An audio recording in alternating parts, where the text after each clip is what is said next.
அனைத்தும் சமூக வலைதள நண்பர்களுக்கும் முதலில் எங்கள் நெஞ்சார்ந்த நன்றி.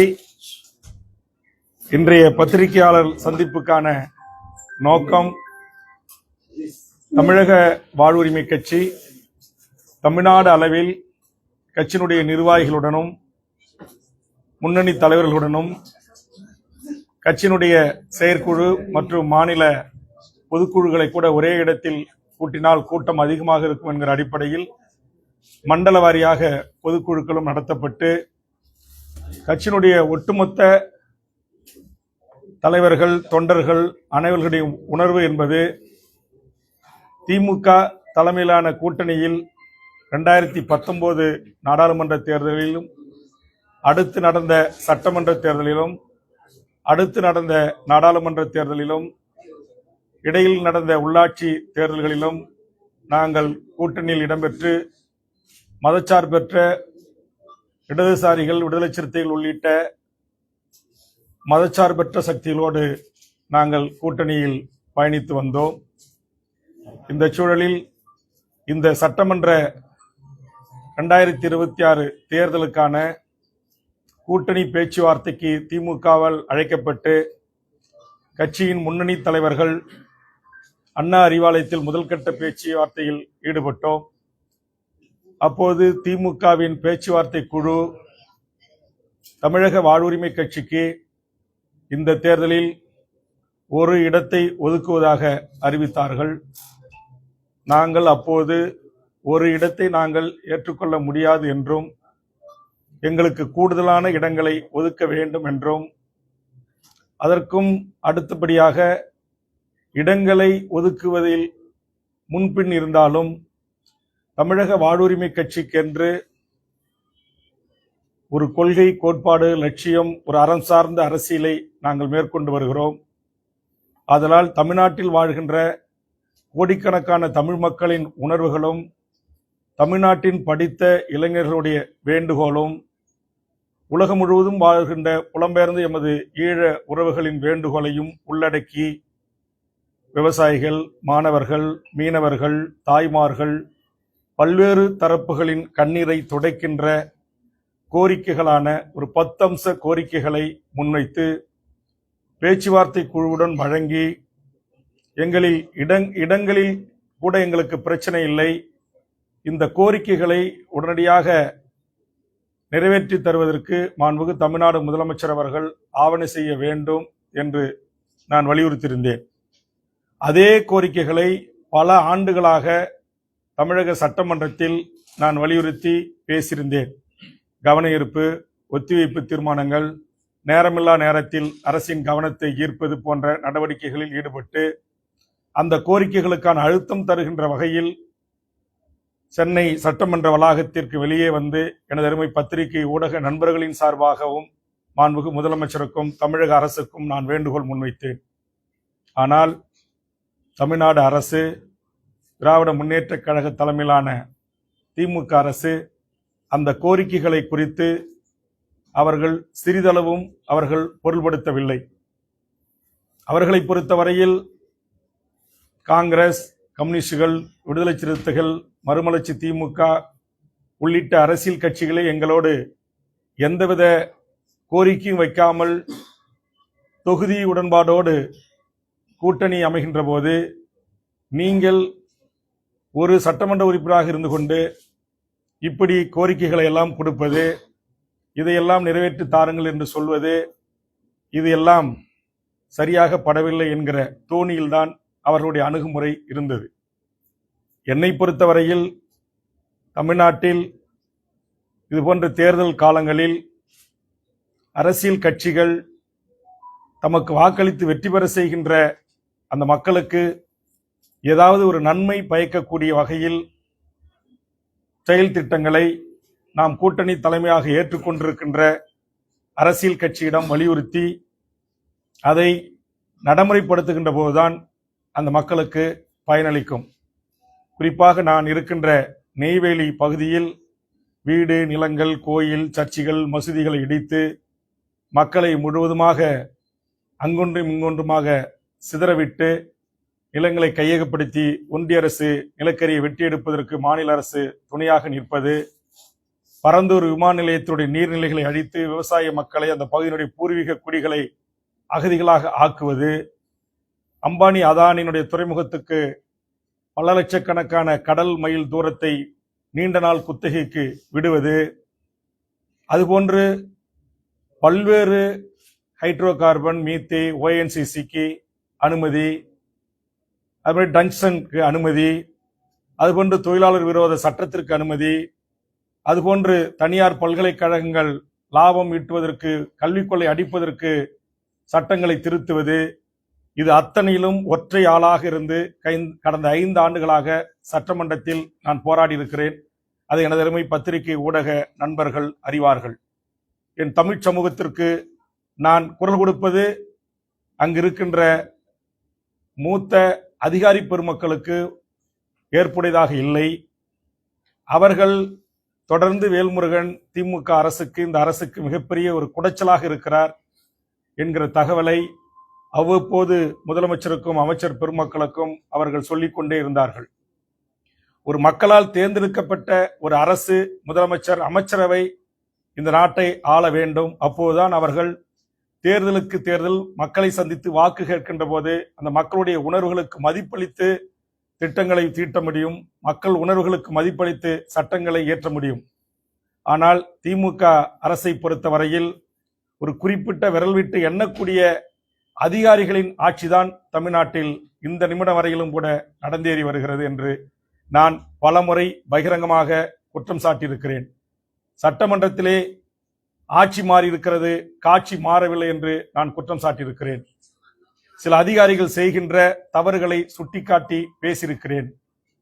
ஆக இதையெல்லாம் மனதில் வைத்துக்கொண்ட அதிகாரி பெருமக்கள் வேல்முருகன் இந்த கூட்டணியில் தொடர்ந்து கூடுதல் இடங்களோடு மீண்டும் தமிழக சட்டமன்றத்திற்குள் வந்தால் அவர்கள் செய்திருக்கிற லஞ்ச லாவண்ய ஊழல், தமிழர் விரோத நடவடிக்கை, பாசிச சங் பரிவார கும்பல்களுக்கு ஆதரவாக திமுக தலைமையிலான அரசிலே இருந்து கொண்டு கோலோச்சுவது எல்லாம் இன்னும் வெட்ட வெளிச்சமாக தோலுரித்து காட்டுவார் என்கிற அச்சத்தின் காரணமாகவும் இன்றைக்கு என்னை திட்டமிட்டு திமுக தலைமையிலான கூட்டணியில் வெளியேற்றுவதற்கு தமிழர் அல்லாத, தமிழர் விரோத, தமிழினை உரிமைக்கு எதிராக, தமிழ் ஈழ விடுதலைக்கு எதிராக, சமூக நீதி லட்சியத்திற்கு, கொள்கைக்கு எதிராக இருக்கின்ற அதிகாரிகளின் பேச்சையும் அவருடைய அறிவுரைகளையும் கேட்டுக்கொண்டு திமுக தலைமை தமிழக வாழ்வுரிமை கட்சியை புறக்கணித்திருக்கிறது. சமூக நீதி இயக்கமான திமுக ஏன் தமிழ்நாட்டில் சாதிவாரி கணக்கெடுப்பை நடத்த மறுக்கிறது? வன்னியர்களுக்கான 10.5% இடஒதுக்கீட்டை அதற்கான தரவுகளின் அடிப்படையில் பரிசீலனை செய்வதற்கான அதிகாரம் மாநில அரசுக்கு இருக்கிறது என்கிற உத்தரவிட்ட பிறகு அதை நான் பலமுறை தமிழக சட்டமன்றத்தில் சுட்டிக்காட்டி பேசிய போது மாண்புமிகு தமிழக முதலமைச்சர் அதற்கான ஓய்வு பெற்ற ஒரு நீதிபதி கொண்டு ஒரு ஆணையத்தை நியமித்து அந்த விவரங்களை சேகரித்து அதை நடைமுறைப்படுத்துவதற்கு நான் ஆலோசனை செய்கிறேன் என்று சொன்ன முதல்வரை தடுத்த சக்தி எது? அந்த சமூக நீதிக்கு எதிரான சக்திகளை கூட வைத்துக்கொண்டு எப்படி திமுக சமூக நீதி அரசாக தமிழ்நாட்டில் நடைபோட முடியும்? தமிழ் சமூகத்திற்காக உழைத்த, போராடிய எண்ணற்ற தமிழ் சமூகத்தின் ஆளுமைகளுக்காக மணிமண்டபம், சிலைகள், நினைவு தூண்கள், தபால் தலைகள், தெருக்களின் பெயர்களை சூட்டுங்கள் என்று நான் சொன்ன போதெல்லாம் எந்த பதிலும் சொல்லாமல் பெயரளவுக்கு 1 மற்றும் 2 போன்ற விஷயங்களை செய்துவிட்டு இங்கு ஒரு சினிமா நடிகர் சொன்னார் என்பதற்காக அவருடைய தந்தையின் பெயரிலே தெருக்களை வைப்பது. ஆக ஒரு சமூக நீதி அரசு சாதிவாரி கணக்கெடுப்பு நடத்தி ஒரிசாவில், பீகாரில், இது போன்று பல்வேறு மாநிலங்களில் சாதிவாரி கணக்கெடுப்பு அல்லது புள்ளி விவரங்கள் எடுக்கப்பட்டு அந்த மக்களுக்கு சமூக நீதி வழங்குவதற்கான நடவடிக்கைகளை மேற்கொண்ட போது திராவிட முன்னேற்ற கழகம் என்பது ஒரு சமூக நீதி இயக்கத்தின் வரலாற்றில் தோன்றிய ஒரு இயக்கம் ஏன் என்னுடைய குரலுக்கு மதிப்பளிக்கவில்லை? தமிழ்நாட்டில் எண்ணற்ற தலைவர்களின் குரல்களுக்கு மதிப்பளிக்கவில்லை. இங்கே இருக்கிற சிறப்பு முகாம் மூடப்பட வேண்டும், ஈழத்தில் இனப்படுகொலைக்கு உள்ளாகி அங்கு சிறையில் கைது செய்து வைக்கப்பட்டிருந்த விடுதலை புலிகளின் தளபதிகள் உட்பட பலர் கூட, பெண் போராளிகள் உட்பட பொது மன்னிப்பு பல ஆண்டுகளுக்கு பிறகு அளிக்கப்பட்டு அவர்கள் மறுவாழ்வு வாழ்ந்து கொண்டிருக்கிறார்கள். ஆனால் தமிழ்நாட்டில் இங்கு பாஸ்போர்ட் ஆக்கில் கைது செய்யப்பட்டு நீதிமன்றத்தால் பிணை வழங்கப்பட்டு புழல் அடைத்து கொடுமைப்படுத்துகிறார்கள். தொடர்ச்சியாக அங்கே மரங்களில் ஏறி போராட்டம், உயிரை பணம் வைத்து உண்ணாவிரதங்கள். தற்போது கூட சக்தி என்கிற நாதன் உயிருக்கு போராடி கொண்டிருக்கிறார். போராட்டம் தொடர்ந்து கொண்டிருக்கிறது. ஆக தமிழக வேலை தமிழருக்கே என்கிற ஒரு சட்டம் இயற்றினால் என்ன? குஜராத்தில் இருக்கிறது, கர்நாடகத்தில் இருக்கிறது, பீகாரில் இருக்கிறது, இந்தியாவில் பல மாநிலங்களில் இருக்கிறது. அந்த மாநில மக்களுக்கான வேலை வாய்ப்பு முன்னுரிமை. ஆனால் தமிழ்நாட்டில் அப்படி ஒரு சட்டம் இயற்றப்படவில்லை. தமிழ் வழியில் படித்தவர்களுக்கான 20% இடஒதுக்கீட்டுக்கான அந்த உரிமை சட்டம் சட்டமாக இதுவரையிலும் இயற்றப்படவில்லை. அதுபோன்று ஓபிஎஸ் காலத்தில் தமிழ்நாட்டுடைய அரசு உயர் பதவிகளை டிஎன்பிசியூடாக எவர் வேண்டுமானாலும் வந்து எழுதி இங்கே கோட்டாட்சியராக, டிஎஸ்பியாக, நீதிபதியாக, பல்வேறு துறையினுடைய அசிஸ்டன்ட் கமிஷனராக பதவிக்கு வரலாம் என்கிற நிலை இந்த நிமிடம் வரையிலும் இருக்கிறது. 5 ஆண்டு காலமாக ஓபிஎஸ் கொண்டு வந்த அந்த சட்டத்தை ரத்து செய்யுங்கள் என்று நான் மன்றாடினேன். அது ரத்து செய்யப்படவில்லை. ஆக நான் தமிழக வாழ்வுரிமை கட்சி என்பது தமிழர் நிலத்தில் வாழ்கின்ற அனைத்து மக்களுக்குமான ஒரு கட்சி. ஆக இந்த அனைத்து மக்களுக்குமான கிடைக்க வேண்டிய சமூக நீதி கிடைக்கப்பெறவில்லை, வேலைவாய்ப்பு கிடைக்கப்பெறவில்லை. இங்கு மாணவர்கள், மீனவர்கள், தொழிலாளர்கள், விவசாயிகள் பிரச்சனைகள் தீர்க்கப்படாமல் இருக்கிறது.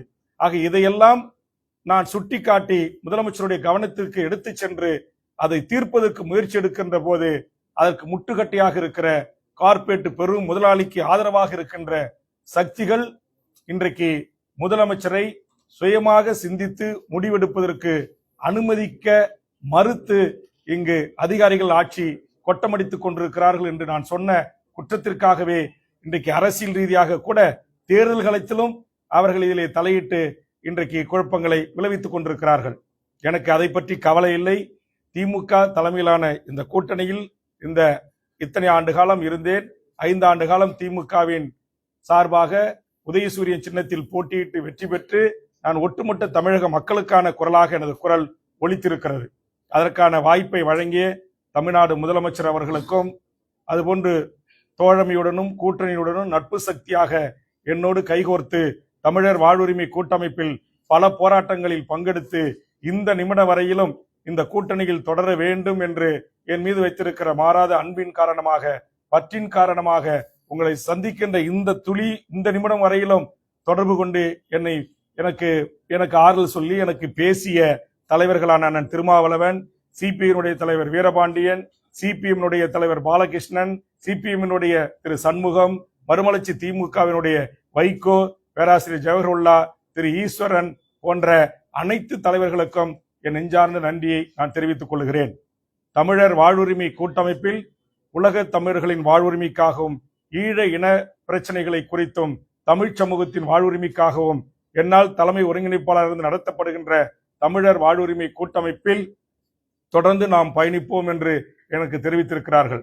ஆக அந்த வகையில் தமிழக வாழ்வுரிமை கட்சி, எங்கள் கட்சியினுடைய செயற்குழு, பொதுக்குழு, அரசியல் தலைமைக்குழு, தொகுதி தலைவர், செயலாளர், மாவட்ட தலைவர், செயலாளர், மாநில நிர்வாகிகள், நகர ஒன்றிய செயலாளர் அளவிலான பொதுக்குழு அனைவரும் சேர்ந்து எடுத்த முடிவுக்கிணங்க அவர்கள் அனைவரும் சேர்ந்து எனக்கு அளித்த அந்த அதிகாரத்தின் அடிப்படையில் இன்று முதல் தமிழக வாழ்வுரிமை கட்சி திமுக தலைமையிலான கூட்டணியில் இருந்து விலகுவது என்பதை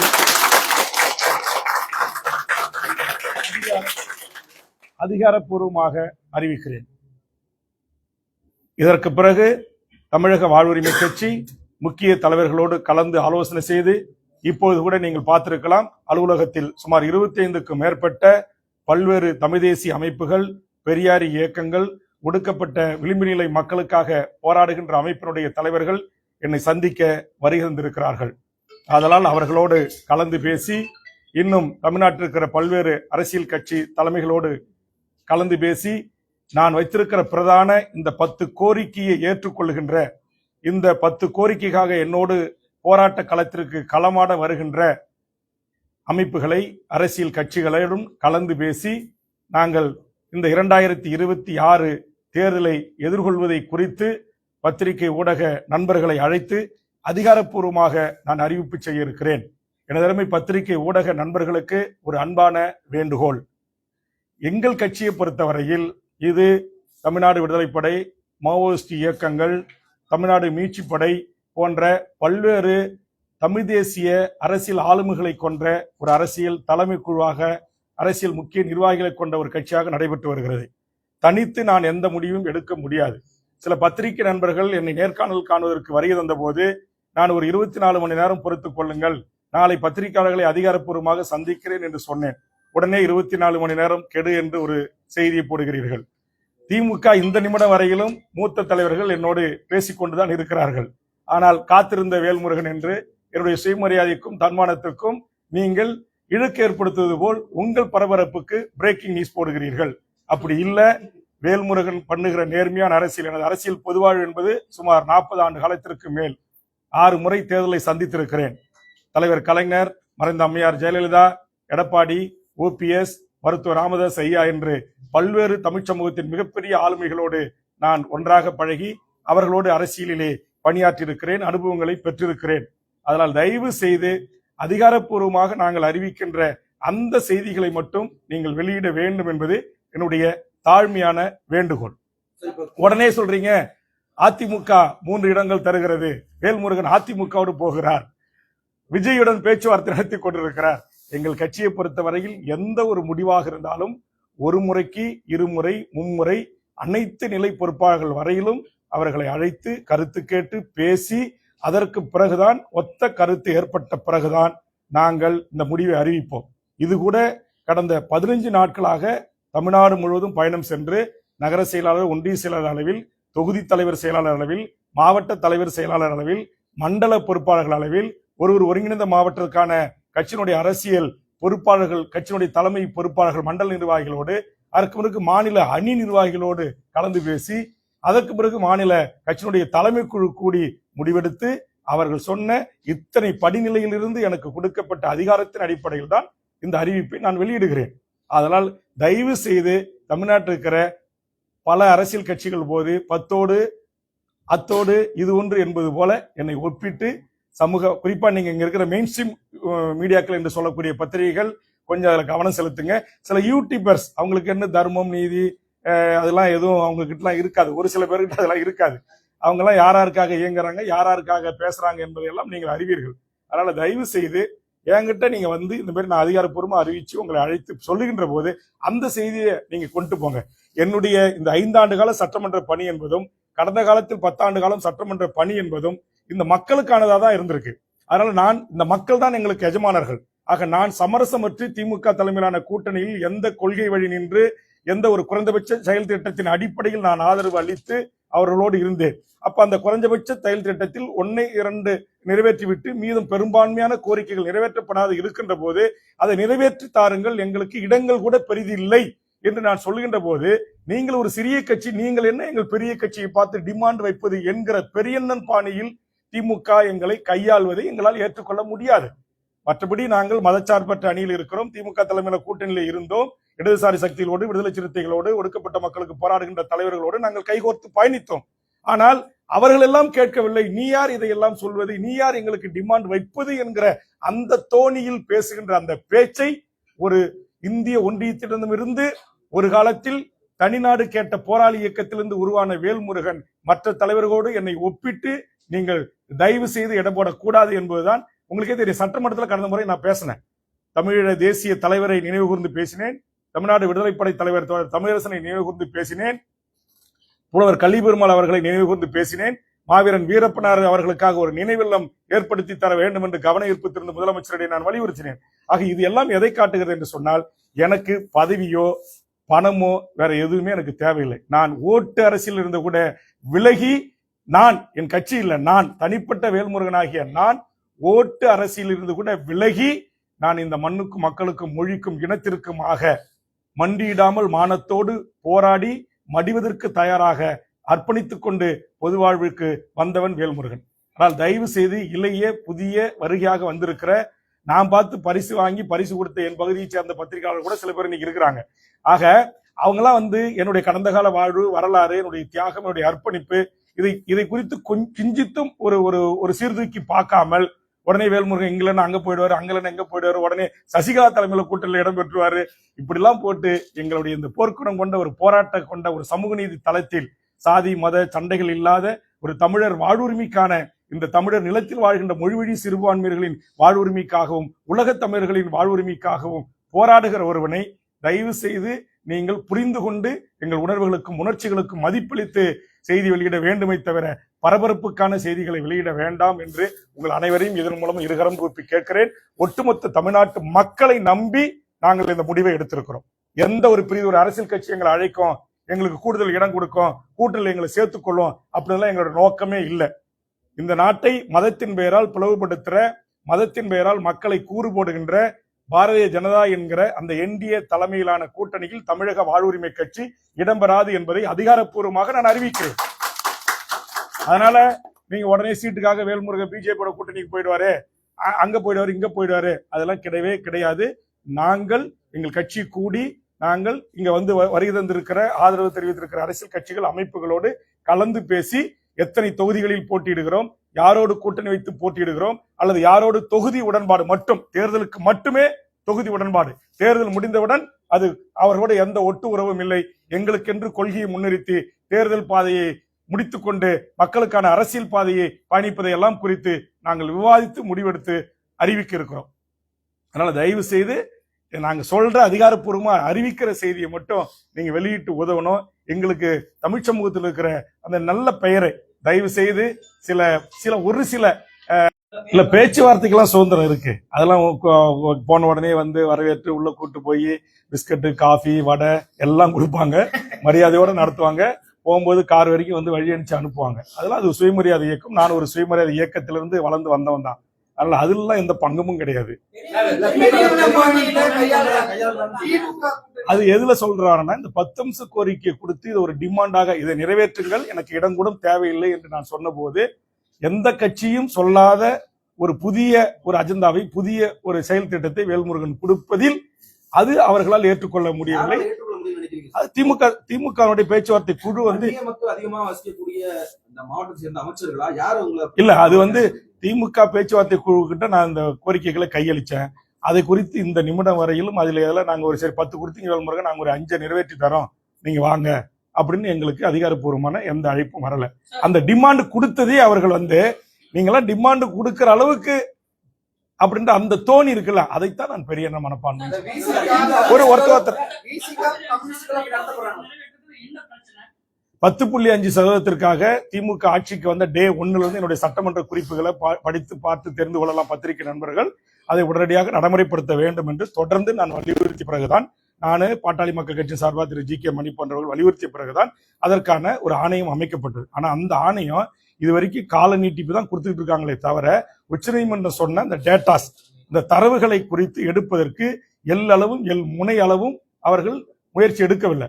திமுக தலைவர் கலைஞர் அவர்கள் 108 சாதிகளை சேர்த்து உங்களுக்கு 20% இடஒதுக்கீட்டை வழங்கி சமூக நீதியை காத்து தந்தார்.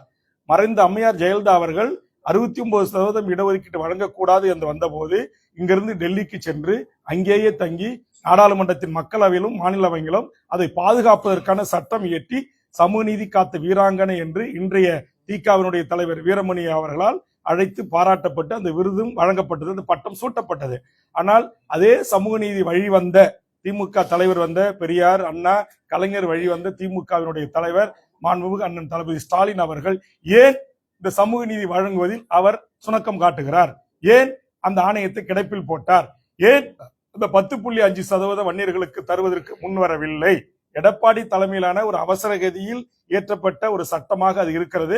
ஆனால் தரவுகள் அடிப்படையில் ஏற்றி கொண்டு வாருங்கள், உச்சநீதிமன்றம் நாங்கள் அதை பரிசீலிக்கிறோம் என்று சொன்ன போது ஏன் அதை செய்ய முன்வரவில்லை?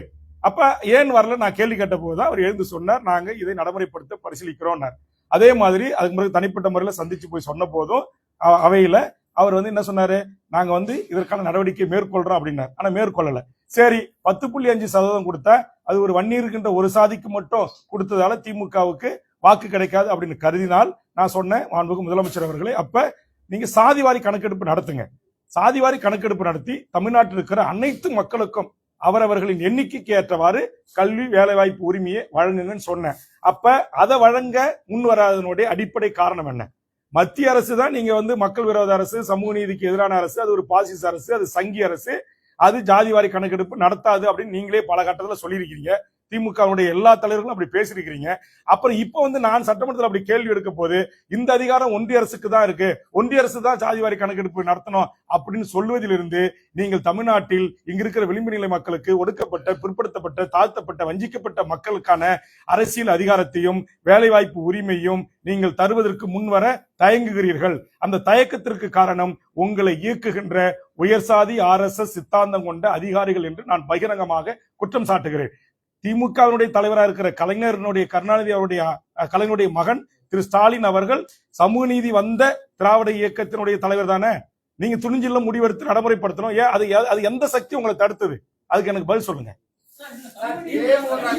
சமூக நீதி பேசுற திமுக கிட்ட சமூக நீதி இல்லைன்னு சொல்றீங்களா சார்? சமூக நீதி பத்தி வெறும் பேச்சுக்கு தான் பேசுறாங்க. மத்தியில பாஜக என்ன செய்யுதோ அதை வந்து மாநிலத்துல திமுக செய்யுதுன்னு சொல்றீங்களா? இல்ல, அதாவது ஒட்டுமொத்தமா அது வந்து ஒரு மனிதகுல விரோத கட்சி பாரதிய ஜனதா கட்சி. அவர்களோட நான் இவர்களை ஒப்பிடல.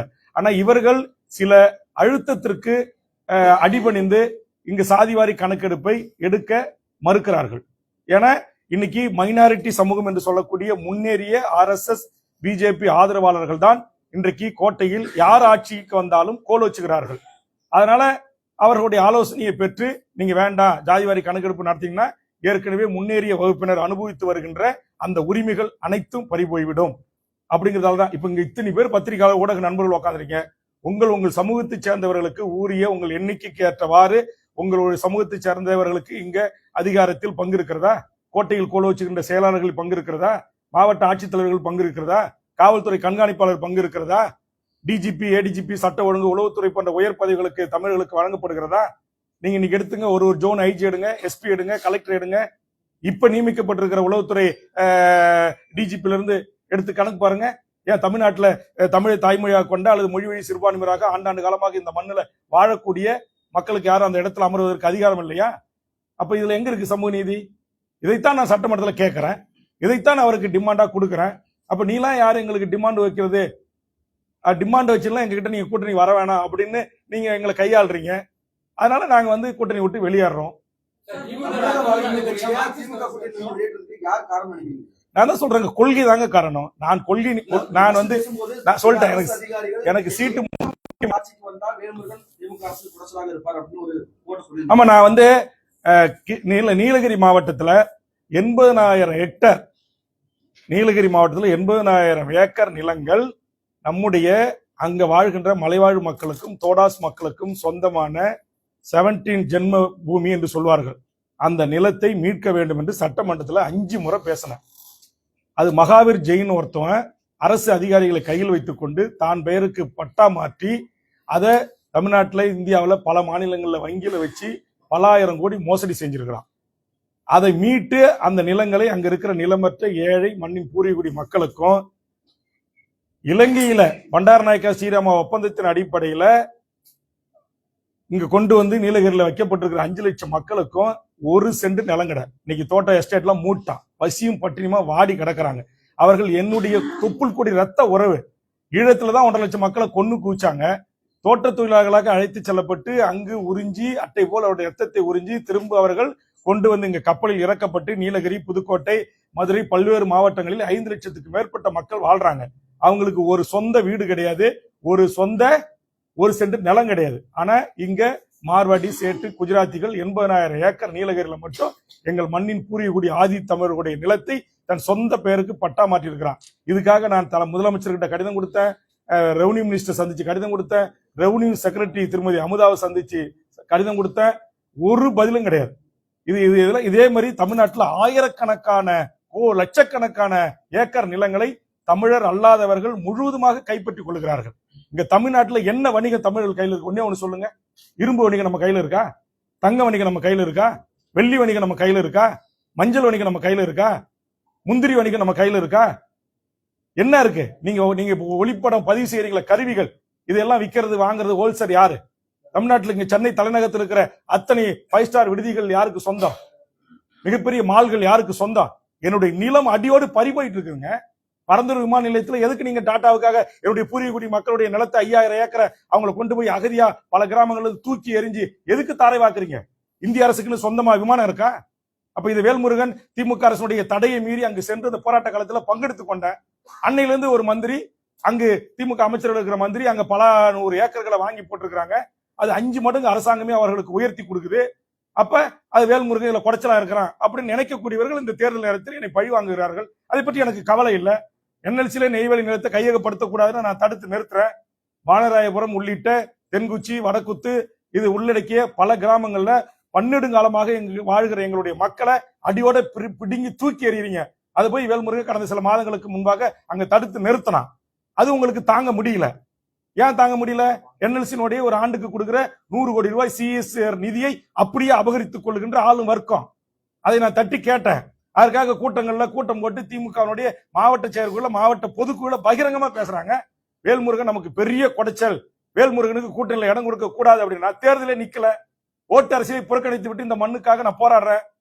எந்த ஆட்சி வந்தாலும் எந்த அரசாங்கம் வந்தாலும் எந்த காவல்துறையை கொண்டு என்ன பண்ணுவீங்க? அதிகபட்சம் சுடுவீங்களா? சுடுங்க, இல்ல வழக்கு போடுங்க, போடுங்க. இன்னைக்கு நான் இந்த கூட்டணி 10 நாளா தலைமை நிர்வாகிகிட்ட மாற்று முடிவு எடுக்கிறன்ற ஒரே காரணத்திற்காக, ஹைட்ரோ கார்பனுக்காக, மீத்தேனுக்காக, ONGCக்காக நான் ஐயா மணியரசனோடு, மீத்தேன் ஜெயராமனோடு நான் டெல்டா மாவட்டத்தில் போராடின வழக்க ஏற்கனவே சட்டமன்றத்தில் பேசி க்ளோஸ் செய்யப்பட்ட வழக்க தூசி தட்டி எனக்கு 4 அன்னைக்கு சம்மன் கொடுக்குறாங்க. 23ஆம் தேதி நாளைக்கு நான் 3 நீதிமன்றத்தில் ஆஜராகணும் ஒரே நாள்ல. இது திமுக பழி வாங்கணும். திமுக என்கிற ஒரு மாபெரும் அரசியல் இயக்கத்தில் லட்ச தொண்டர்கள் என் மீது அன்போ மாறாத பற்றோ நான் ஏற்றுக்கொண்ட லட்சியத்துக்கு ஆதரவாக இருக்கிறார்கள். திமுகவை தற்போது இயக்குகின்ற உயர் சாதி RSS சித்தாந்தம் உள்ள அதிகாரிகளுடைய பேச்சுக்கு மாண்புகு முதலமைச்சரும் தமிழக அரசும் ஈல்டாயிருக்கு, அடிபணிந்திருக்கு. அது சில மூத்த பத்திரிகையாளர்கள் அப்படி சொல்றாங்க, நான் அப்படி சொல்றேன். இருக்கிறாங்க. அது உங்களுக்கு கால நேரம் வரும்போது பல பத்திரிகையாளர்கள் சொல்லியிருக்காங்க.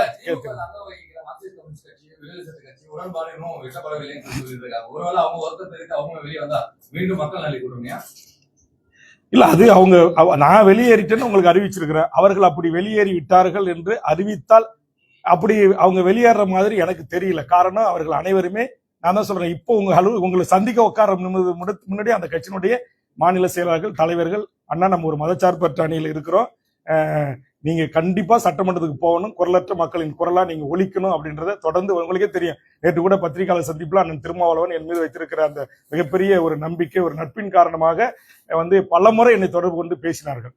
அதனால பல என் மீது மாறாத பற்றுள்ள பல திமுகவுடைய மாவட்ட செயலாளர்கள், அமைச்சர் பெருமக்கள் கூட இந்த நிமிடம் வரையிலும் கூட என்னை தொடர்பு கொண்டு கொஞ்சம் பொறுத்தருள்க அப்படிலாம் பேசுறாங்க. ஆனா எனக்கு என்ன சொன்னேன், சரி சீட்டு தான் உங்களுக்கு நெருக்கடி இருக்கு, காங்கிரஸுக்கு கூட்டு கொடுத்துட்டீங்க, தேமுதிகவுக்கு கூடுதலா கொடுத்துட்டீங்க, கமல்ஹாசனுக்கு கொடுக்குறீங்க, சீட்டே வேண்டாங்க, இந்த 10 அம்ச கோரிக்கை நிறைவேற்றுங்கன்ற. இது நீங்க ஜாதிவாரி கணக்கெடுப்பு நடத்தும், இன்னும் 5 வருஷம் ஆட்சி முடிஞ்சு போச்சு, 5 வருஷம் கரடியா நான் கத்தனை சட்டமன்றத்தில் செய்யலைங்க. மீண்டும் திமுக தான் ஆட்சிக்கு வரப்போகிறது, இது ஒரு வெற்றி கூட்டணி என்று நானே சொல்லியிருக்கிறேன்ல. அப்படி இருந்தா இல்ல, நேற்று வரைக்கும் இந்த நிமிடம் வரைக்கும் அதுதானே உங்ககிட்ட சொன்னேன். அப்ப மீண்டும் திமுக ஆட்சிக்கு வந்த போது வேல்முருகன் கொடுத்து இந்த கோரிக்கைகளை திமுக அரசு பரிசீலிக்கும் அப்படின்னு என்னை அழைத்து முதலமைச்சர் சொல்லுவதில் என்ன உங்களுக்கு? அப்ப யார் தடுக்கிறா? எது உங்களை தடுக்கிறது? இந்த கேள்விக்கு என்ன பதில் இருக்கு? அப்பதான் நான் சொல்றேன், இங்க சமூக நீதிக்கு எதிரான, இங்க பாரதிய ஜனதாவில் இறக்கி விடப்பட்ட இங்க RSS சித்தாந்தத்தை ஏற்று, அதனாலதான் முதல்ல சந்திக்க நேரம் கொடுங்கன்னு. ஏன் எனக்கு சந்திக்க நேரம் கொடுக்கல? சரி கொடுக்கல. முத்துலட்சுமி அக்கா அவருடைய கணவர் இறந்துட்டாரு, உங்களுடைய சொந்த பட்டா இடத்துல வீரப்பனாருக்கு ஒரு நினைவு மண்டபம் கட்டி கொடுக்கறது அனுமதி கொடுக்கணும், முதலமைச்சரை சந்திக்கணும்ன்றாங்க. பல முறை கேட்டுட்டேன், சந்திப்பு கிடையாது. சரி, இதுக்கு 2வது சந்திப்பு 10.5% நிறைவேற்றுவது குறித்து ராமதாஸ், அன்புமணியை தவிர்த்து ஏனைய வன்னியர் சமூகத்தினுடைய பல்வேறு சின்ன சின்ன அமைப்புகள், தலைவர்கள் இருக்கிறாங்க. அவங்க எல்லாரும் என்ன சந்திச்சு எங்களை முதலமைச்சர்கிட்ட கூட்டு போங்க, நாங்க முதலமைச்சரை சந்திக்கணும்னாங்க. இந்த 5 ஆண்டு காலத்துல பல முறை முதலமைச்சர்கிட்ட அவர்களை சந்திப்ப நேரம் கேட்டேன், தரல. சரி, தமிழர் வாழ்வுரிமை கூட்டமைப்புன்னு என் தலைமையில ஒண்ணு இயங்குது, உங்களுக்கு எல்லாருக்கும் தெரியும். கடந்த 10 ஆண்டு காலம் கோபேக் மோடின்னு சொல்வதிலிருந்து தமிழ் சமூகத்தின் வாழ்வுரிமைக்காக மிகப்பெரிய போராட்டங்கள், 1 லட்சம் பேர் 50,000 பேரை திரட்டி தொடர்ந்து போராடுற அத்தனை போராளி இயக்கங்களும் என்னோட இருக்கிறாங்க. அவங்க எல்லாரும் ஒரு தடவை உட்காந்து சந்திச்சு இந்த சாதிவாரி கணக்கெடுப்பு நடத்தணும், இந்த வடக்கன்ஸ் என்று சொல்லக்கூடிய வடவர்களுடைய ஆதிக்கம் இங்க அதிகமா இருக்கு, அதனால ஸ்டேட் என்ட்ரி லைன் பர்மிட் முறை வடகிழக்கு மாநிலங்கள் போல தமிழ்நாட்டிலையும் ஒரு முறைப்படுத்தணும். நம்ம வட இந்தியர்களையோ மொழி வழி சிறுபான்மையோ நமக்கு எதிரி இல்லை, அதனால இதை முறைப்படுத்துவதற்கு மாண்புமிகு முதலமைச்சரை சந்தித்து நம்ம பேசணும். நீங்க கூட்டமைப்பினுடைய தலைவரா இருக்கிறீங்க, MLA-வா இருக்கீங்க, முதலமைச்சரோட நெருக்கமா இருக்கிறீங்க, ஒரு தேதி வாங்கி கொடுங்க அப்படின்னு சொல்லி எல்லாரும் கையெழுத்து போட்டு கொடுத்தாங்க. மதிமுக உள்பட எல்லா கட்சிகளும், விடுதலை சிறுத்தைகள் எல்லாரும் அதை கொண்டு போய் முதலமைச்சர் வீட்டுல கொடுத்துட்டு உடனே முதலமைச்சருடைய செக்ரட்டரி, உளவுத்துறை, மூத்த அமைச்சர்கள்லாம் உட்காந்து யார் யார் அந்த 150 பேர் கொடுங்கன்னாங்க. 150 பேரை கொடுத்து 2-3 மணி நேரம் அதை குறித்து நான் அவங்க கிட்ட மன்றாடுறேன். இவர்கள்லாம் சந்திக்கணும்ன்றாங்க. போன தேர்தலில் நமக்காக தேர்தல் வேலை செஞ்சவங்க, இவங்க யாரும் தீவிரவாதி கிடையாது, நக்சல் பாரி கிடையாது, எல்லாம் ஜனநாயக சக்திகள். அவங்க அத்தனை பேருமே இப்ப திமுகவை இந்த கூட்டணி ஆதரிச்சு பிரச்சாரம் பண்ணிட்டு இருக்காங்க. ஆனா ஒரே ஒரு முறை கூட அவரை சந்திக்க முதலமைச்சர் தயாராக இல்லை. அப்ப இது எதை காட்டுகிறது? அப்ப நான் தான் சொல்றேன், முதலமைச்சர் சட்டமன்றத்தில் தனிப்பட்ட முறையில் என்கிட்ட பார்க்கும்போது நல்லா பேசுறாரு, நல்லா இருக்கிறாரு, அது எல்லாம் வேற. தனிப்பட்ட முதலமைச்சருக்கும் எனக்கும் எந்த கருத்து முரண்பாடும் கிடையாது. அவர் ஒரு மிகச்சிறந்த நல்ல மனிதர். கடைசி கூட்டத்தொடரில் நான் பேசுவது போல் இந்த 74 வயதிலும் கடுமையான ஒரு உழைப்பாளி. அந்த உழைப்பு தான் அவரை இந்த உச்சத்தில் கொண்டு வந்து நிறுத்தியிருக்கிறது என்பதில் எனக்கு எந்த மாற்று கருத்தும் கிடையாது. ஆனா நான் இந்த தமிழ் சமூகத்திற்காக நான் வைத்த கோரிக்கைகள் அது ஏன் நிறைவேற்றப்படவில்லை? அதை குறித்து அவர்களோடு உங்களை ஆட்சிக்கட்டில் அமர்வதற்கு போராடிய கொளத்தூர் மணியை சந்திக்கிறதுல, கோவை ராமகிருஷ்ணனை சந்திக்கிறதுல, தியாகுவை சந்திக்கிறதுல, மணியரசனை சந்திக்கிறதுல, மீத்தர் ஜெயராமனை சந்திக்கிறதுல, மே 17 இயக்கத்தை சந்திப்பதுல, பொயிலன்னு சந்திப்பதில், பெருஞ்சித்தினாருடைய பையன் பொயிலன்னு சந்திப்பதுல உங்களுக்கு என்ன பிரச்சனை? குழந்தை அரசனை சந்திப்பதில் என்ன பிரச்சனை? தடா ரஹீமை சந்திப்பதில் என்ன பிரச்சனை? KM ஷரீஃபை சந்திப்பதில் என்ன பிரச்சனை? SDPயினுடைய முபாரக்கை சந்திப்பதில் என்ன பிரச்சனை? அப்ப இவர்கள் எல்லாம் நாங்க கையொப்பமிட்டு உங்ககிட்ட கொடுத்தோமே, ஏன் எங்களை அழைச்சு பேசல? ஒரே ஒரு முறையாவது இந்த 5 ஆண்டு காலத்தில் கோட்டையில் அதிகாரப்பூர்வமாக தமிழர் வாழ்வுரிமைக்கான போராட்ட களத்தில் இருக்க இயக்கங்களை சந்தித்து முதலமைச்சர் பேசியிருக்கிறாரா?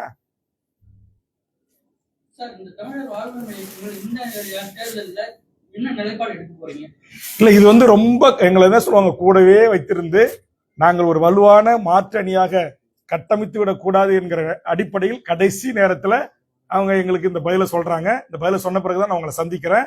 அதனால இப்ப என்னுடைய ஒருங்கிணைப்பில் இருந்த தமிழர் வாழ்வுரிமை கூட்டமைப்பில் இருந்த பல இயக்கங்கள் திமுகவுக்கு ஏற்கனவே ஆதரவு தெரிவித்து விட்டார்கள். அதை நான் குறை சொல்ல மாட்டேன். அது மதச்சார்பற்ற பாரதிய ஜனதா அணி இங்கு வெற்றி பெற்றுவிடக் கூடாது என்பதற்காக அவர்களை ஆதரித்திருக்கிறார்கள். இப்போது நான் கூட்டிலிருந்து வெளியேறி வந்திருக்கிறேன். இனி அவர்கள் தான் முடிவு செய்ய வேண்டும். திமுகவை ஆதரிப்பதா, வேல்முருகனை ஆதரிப்பதா, வேல்முருகன் தலைமையில் அமைய போகின்ற இந்த தமிழர் வாழ்வுரிமைக்கான ஒரு கொள்கை சார்ந்து. நான் என்ன சொல்றேன், இப்ப டெல்லியிலே கூட கடந்த காலத்துல வாஜ்பாய் கவர்மெண்ட்ல ஒரு செயல் திட்டம் இருந்துச்சு, ஒரு குறைந்தபட்ச செயல் திட்டம் இருந்துச்சு. ஆட்சிக்கு வந்தா நாங்க இதை செய்யணும் ஒரு ஒப்பந்தம் ஏற்படுத்தினாங்க. இப்ப அந்த மாதிரி இங்க நான் ஒரு கோரிக்கையா தான் சொன்னேன்.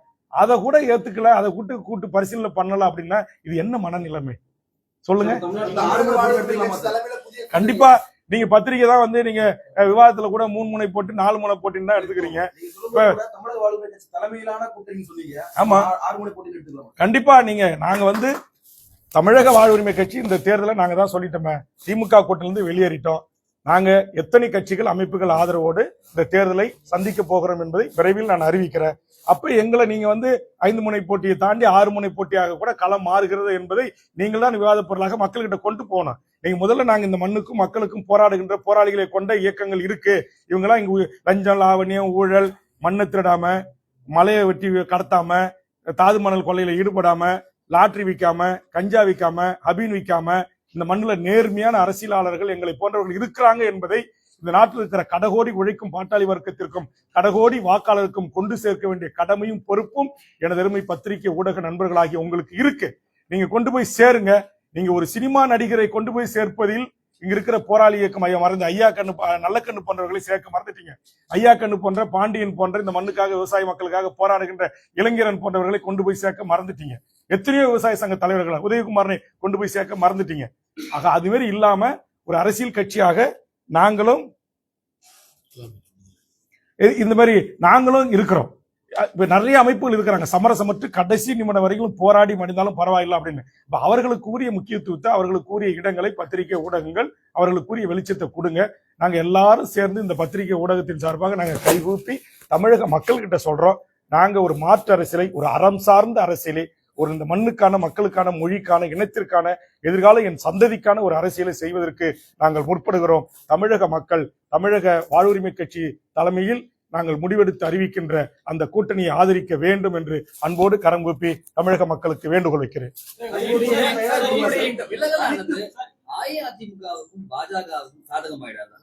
எப்படி சாதகமாகும்? நான் தான் சொல்லிட்டேன், NDA என்பது அது ஒரு பாரதிய ஜனதா மதத்தின் பெயரால் மக்களை அணிதிரட்டுகின்ற ஒரு கூட்டணி. அந்த கூட்டணியை எங்களுக்கு வாக்களிக்கக்கூடியவர்கள் கொள்கை, கருத்தியல், லஞ்சம், லாவண்யம், ஊழல், சுற்றுச்சூழல், காலநிலை மாற்றம், மீனவர் வாழ்வுரிமை, தொழிலாளர் வாழ்வுரிமை, விவசாயிகளுடைய வாழ்வுரிமை, விவசாயிகள் உற்பத்தி செய்கின்ற விளைபொருளுக்கு நியாயமான கட்டுப்படியான விலை கிடைக்க வேண்டும் என்று சொல்லுகின்ற எங்களுடைய சிந்தனை, எங்களுடைய எண்ணங்கள் என்டையரா டிஃபரெண்ட். ஆனால் பாரதிய ஜனதா என்பது முழுக்க முழுக்க கார்ப்பரேட் நிறுவனங்களை உள்ளடக்கிய பெரும் முதலாளிகளை வளர்த்து எடுக்கிற, இங்க இருக்கிற நான் சொன்ன சிறு குறு தொழிலாளர்களிலிருந்து, சிறு குறு விவசாயிகளிலிருந்து, மீனவர்களிலிருந்து இவர்களுடைய வாழும் உரிமை பறிக்கின்ற ஒரு கட்சி பாரதிய ஜனதா. அதுக்கு எப்படி நாங்கள் லாபமா செயல்படுவோம்? கண்டிப்பா. ஏன்னா நான் கூட்டணி இப்ப வந்திருக்காங்க, அவங்களை கேட்காம நான் அறிவிக்க கூடாதுன்னு உங்ககிட்ட அறிவிக்கல. அவர்கள் அனைவரோட கலந்து பேசி கிட்டத்தட்ட 25 அமைப்புகள், சின்ன சின்ன விளிம்பு நிலை மக்களுக்காக போராடுகின்ற கட்சிகள் என்னை வந்து சந்திச்சிருக்காங்க. ஏற்கனவே நான் சொன்ன மாதிரி திரு தடா ரஹீம் போன்றவர்கள், திரு உதயகுமாரன் போன்றவர்கள், திரு KM ஷரீப் போன்றவர்கள், நம்முடைய தூத்துக்குடியினுடைய ஸ்டெர்லைட் போராட்டத்தினுடைய ஒருங்கிணைப்பு குழு தலைமை ஒருங்கிணைப்பாளர் நேற்று தினம் வந்து என்னை ஆதரவு தெரிவித்தார் டாக்டர் வாத்திமா போன்றவர்கள். இது போன்ற எண்ணற்ற அமைப்புகள், இயக்கங்கள் தொடர்ச்சியாக நீங்கள் எடுக்கிற அந்த முடிவுக்கு நாங்கள் ஆதரவாக இருக்கிறோம் என்று தொடர்ச்சியாக எனக்கு ஆதரவுகள் குவிந்து கொண்டு வருகிறது. நீங்க பத்திரிகை நண்பர்களே சொல்லுங்க, இந்த 2 நாளா இந்த ஸ்டாண்டை நான் எடுத்த பிறகு, இப்படி கலந்து ஆலோசிட்டு தெரிஞ்ச பிறகு சமூக வலைதளங்கள்ல நீங்க சாதாரண பொதுமக்கள் கூட என்னை ஆதரிச்சு கருத்து பதிவிட்டு கொண்டிருக்காங்க. அப்படி வேணுமா நான் ஒரு 100கணக்கான கருத்து பகிர்வை உங்களுக்கு வேணுமா அனுப்புறேன். நீங்க வேணுமா செய்தியா போட விருப்பம் இருந்தா போடுங்க.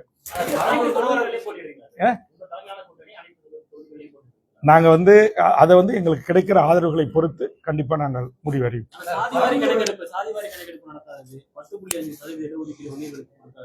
இதெல்லாம் திமுக பண்ணாது. வன்னியர்களுக்கு எதிரான ஒரு அரசியலா திமுக இருக்கு. நாங்க வந்து வன்னியருக்கு மட்டும் எதிராக சமூக நீதி, அதான் சொல்றேன், சமூக நீதியே இந்த மண்ணில் அனைத்து மக்களுக்கும் கிடைத்துவிடக் கூடாது என்பது தடுக்கிற ஒரு கூட்டம் முதலமைச்சரை சுத்தி இருக்கிறது என்பது என்னுடைய குற்றச்சாட்டு. அதற்கு முதலமைச்சர் வந்து ஈல்டாகிறார். அதனாலதான் முதலமைச்சர் சாதிவாரி கணக்கெடுப்பு எடுத்துல அப்படின்றது என்னுடைய பார்வை. புரியுது?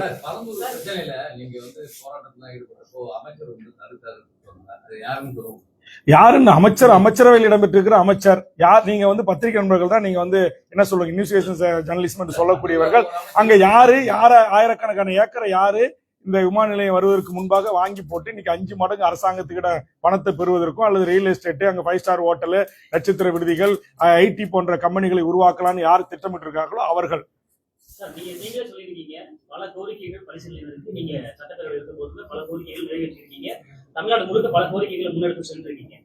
மீண்டும் ஆட்சிக்கு வருவதற்கான வாய்ப்பு இருக்கிறதையும் பதிவு பண்ணியிருக்கீங்க. கண்டிப்பா அந்த ஆட்சி அமைப்பு மீண்டும் ஆட்சிக்கு வரக்கூடிய திமுக இது செய்தித்தாளர்கள்.